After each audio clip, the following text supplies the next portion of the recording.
So we are taking up the carpet in our new house because it's kind of grungy and wrinkled and we're not big fans of it. We've never taken up carpet before, except for the rooms I've already done in this house, which is why I'm a little bit out of breath already because it's work. But it's been actually pretty easy, despite my panting. All I've been doing is I've been taking my crowbar and I've been getting into a corner and kind of shoving it in there and just prying back. And so, look, see, that pulled it up enough that I can grab it with my hand, and then it peels back pretty easily from there. You can see it reveals the tack strips that hold the carpet in place and also the blue padding that is stapled in place. So I hear from other people who have ripped up carpet that that's actually the real kind of like bear of the project, is getting up all these nails and tacks. But so far, the actual pulling up of carpet is not too terrible. So there's plenty to do though, so I gotta keep moving. Pulling up the padding is the really easy part. It is just stapled down and it's like foam, it's like kind of like a really thin mattress pad.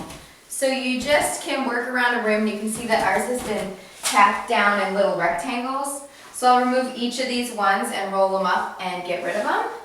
And then I'll talk to you guys about how we're dealing with these tack strips back here that are where the carpet was connected. Okay, so now we're going to deal with removing these tack strips that run around the whole perimeter of the room. They're what the carpet was tacked into. They're a little bit tricky and they can splinter, but what we've been doing is using a mini little crowbar.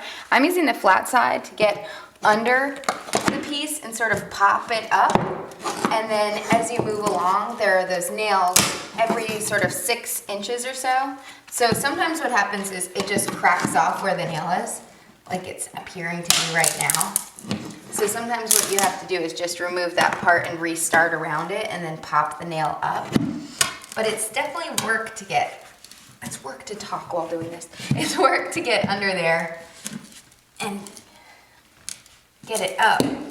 But eventually you can do it and work your way around the room that way, removing the tacks. Sherry has finished getting the tack strips up from along the side of this room, the master bedroom.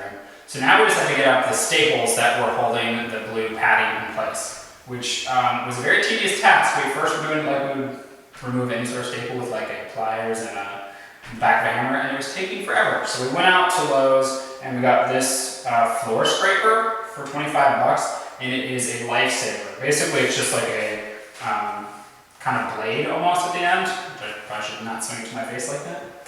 And you just scrape across the floor, and by some miracle, most of the staples pop up. So I forgot my safety glasses at the other house, so these are sunglasses. But here we go. You can see the staples that are here across the middle, and you can actually hear them.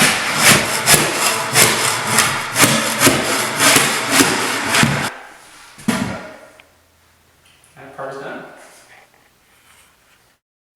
So yesterday we got everything up, the carpet, the padding, the tack strips, and all those staples, but it made quite a mess. So we had time to sweep everything into little piles, but we didn't have time to get them up. So today we brought over our shop vac from my basement workshop so that we could get everything, because that way it'll get all the nails and staples and stuff in one swoop rather than having to go back and forth with a vacuum and a broom and yada yada. So here we go.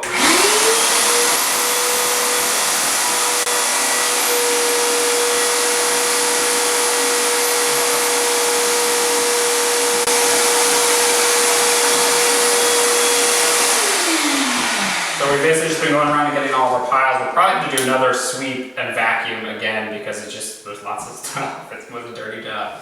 But then we'll be all ready for the new floor to go down.